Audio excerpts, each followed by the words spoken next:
श्री स्वामी समर्थ, जय जय स्वामी समर्थ। स्वामींचं नाव घेऊन मी या व्हिडिओला सुरुवात करते। हिंदू धर्मात गणपतीला विशेष महत्त्व आहे। गणपतीला प्रथम पूजनीय देवाचा दर्जा प्राप्त आहे। कोणत्याही शुभ कार्याची सुरुवात गणेश पूजनाने केली जाते। अशा या गणपतीला चतुर्थी तिथी समर्पित आहे।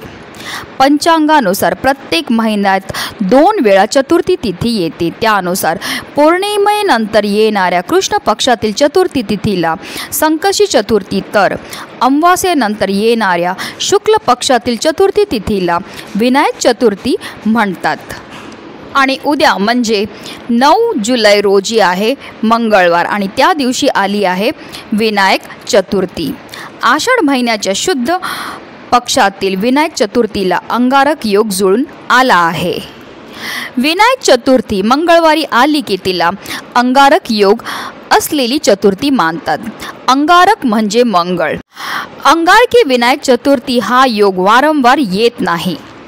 अमंगळ समजल्या जाणाऱ्या मंगळ ग्रहाला ज्या वरद विनायकाने पावन केले, त्या विनायकाने आपलाही उद्धार करावा या हेतूने अंगारकी चतुर्थीचे व्रत हे केले जाते। वर्षभरातील सर्व चतुर्थी व्रत केल्याचे फळ मिळते। शिवाय मंगळ ग्रहाची आणि खुद्द गणपतीचीही आपल्यावर कृपादृष्टी होते आणि आपल्या आयुष्यामध्ये असणारे सर्व विघ्न, सर्व दुःख, सर्व दारिद्र्य हे साक्षात गणपती बाप्पा दूर करतात। आणि म्हणूनच या दिवशी अनेक सेवा आणि उपाय देखील केले जातात।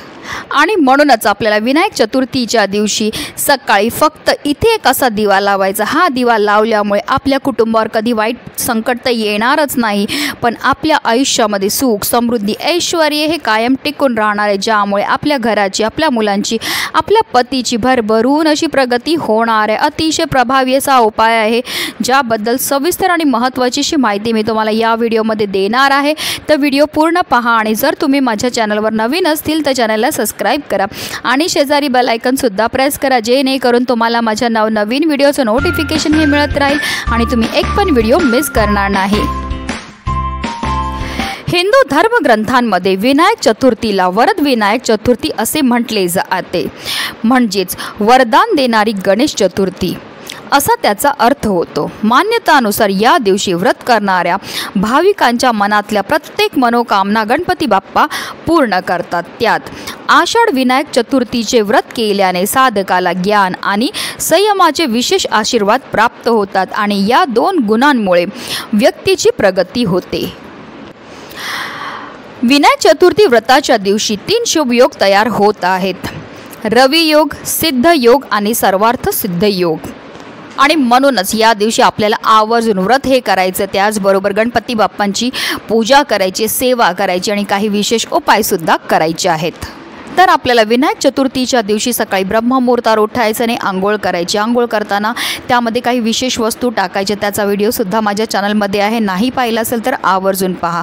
आंघोळ केल्यानंतर आपल्याला स्वच्छ वस्त्र हे परिधान करायचे आहेत, आणि त्यानंतर सर्वप्रथम आपल्या देवघरामध्ये दिवा हा प्रज्वलित करायचा आहे, कारण कोणतीही सेवा किंवा कोणताही उपाय जो आहे तो आपल्याला अग्नीचा साक्षीने करायचा। त्यानंतर आपल्याला गणपती बाप्पांची विधिवत पूजा ही करायची। गणपती बाप्पांच्या मूर्तीला आपल्याला तामनामध्ये घ्यायचं आहे आणि त्यांच्यावर तुम्ही पंचामृताने किंवा जलाभिषेक करू शकतात। 11 पळी पाणी आपल्याला गणपती बाप्पांवर अर्पण करायचं। प्रत्येक पळी पाणी अर्पण करताना आपल्याला निरंतर ओम गण गणपते नमः, ओम गण गणपते नमः या मंत्राचा जप करायचा आहे। त्यानंतर हे जे तीर्थ आहे ते आवर्जून आपल्या मुलांना प्यायला द्यायचे। असं केल्यामुळे आपल्या मुलांच्या बुद्धीमध्ये वाढ होते, त्याचबरोबर इतर घरातल्या सदस्यांना सुद्धा हे तीर्थ आपल्याला आवर्जून द्यायचं आहे। त्यानंतर गणपती बाप्पांच्या मूर्तीला स्वच्छ पुसून पुन्हा त्यांच्या स्थानावर ठेवायचे। त्यांना प्रिय असणाऱ्या वस्तू त्यांना अर्पण करायच्या। त्यांना लाल जास्वंदाचं फूल अतिशय प्रिय आहे, त्यांना दुर्वा अतिशय प्रिय आहे, त्यांना मोदक अतिशय प्रिय आहे। जर मोदक बनवणं शक्य असेल तर मोदक बनवा किंवा गुळ खोबऱ्याचा नैवेद्य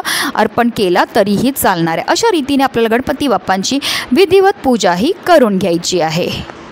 त्यानंतर आपल्याला लगेचच हा उपाय करायचा। हा उपाय तुम्ही दुपारी 12 वाजेपर्यंतच करू शकता, त्यानंतर हा उपाय तुम्हाला करता येणार नाही आहे। तर ह्या उपायाकरता आपल्याला एक दिवा लागणार आहे, पण हा दिवा जो आहे तो आपल्याला कणकेपासून तयार करायचा आहे, कारण सर्व दिव्यांमध्ये सर्वश्रेष्ठ दिवा म्हणजे कणकेचा। तर आपल्याला कणकेला घट्ट मळायचं, त्यामध्ये मळताना थोडीशी हळद टाकायची आणि त्यापासून आपल्याला एक चौमुखी दिवा हा तयार करायचा. ह्या दिव्यामध्ये आपल्याला 4 लांब वाती टाकायच्या, 2 वातीची एक वात करून आपल्याला लांब वात ही टाकायची. अशा आपल्याला 4 लांब वाती टाकायच्यात. आणि हा जो दिवा आहे तो आपण इच्छापूर्ती करता, धन प्राप्ती करता बनवणार आहे. त्यामुळे ह्या दिव्यामध्ये आवर्जून जो आहे आपल्याला शुद्ध गाईचं तूपच टाकायचं आहे. त्यानंतर आपल्याला एक प्लेट घ्यायची, प्लेटवर आपल्याला कुंकवाने एक स्वास्तिक काढायचं. स्वास्तिक काढताना ते व्यवस्थित काढा.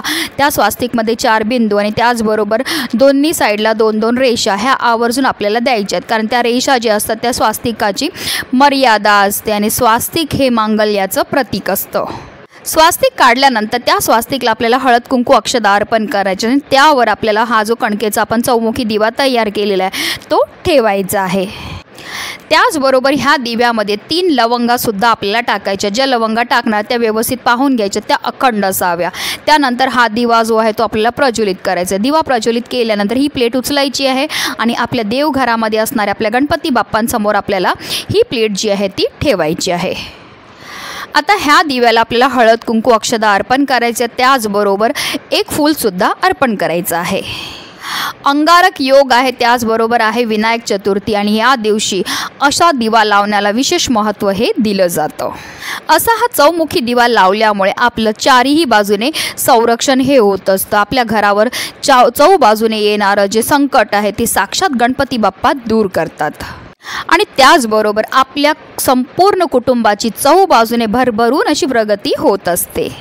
आता ह्या दिव्यामध्ये आपल्याला एवढं तूप घालायचं आहे की जेणेकरून हा दिवा जो आहे रात्री 12 वाजेपर्यंत प्रज्वलित राहील. आता काही कारणास्तव हा दिवा शांत झाला वाऱ्यामुळे किंवा तूप संपल्यामुळे तर अजिबात मनामध्ये शंका हा येऊ देऊ नका. पुन्हा त्याच्यामध्ये तूप घाला आणि हा दिवा प्रज्वलित करा.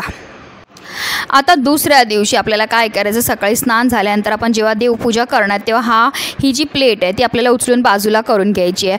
ह्या दिव्यामध्ये जी वात आहे ती आपल्याला एका प्लेटमध्ये घ्यायची आहे. त्याचबरोबर त्याच्यामध्ये असणाऱ्या ज्या 3 लवंग आहेत त्यासुद्धा आपल्याला प्लेटमध्ये घ्यायचे. त्याच्यामध्ये थोडासा कापूर टाकायचा आहे आणि हा धूर जो आहे आपल्या संपूर्ण घरामध्ये फिरवायचा. असं केल्यामुळे आपल्या घरामध्ये असणारी जेवढी पण नकारात्मकता इडापिडा आहे ती दूर होते आणि आपल्या संपूर्ण कुटुंबाची चौबाजूने भरभरून प्रगतीही होत असते.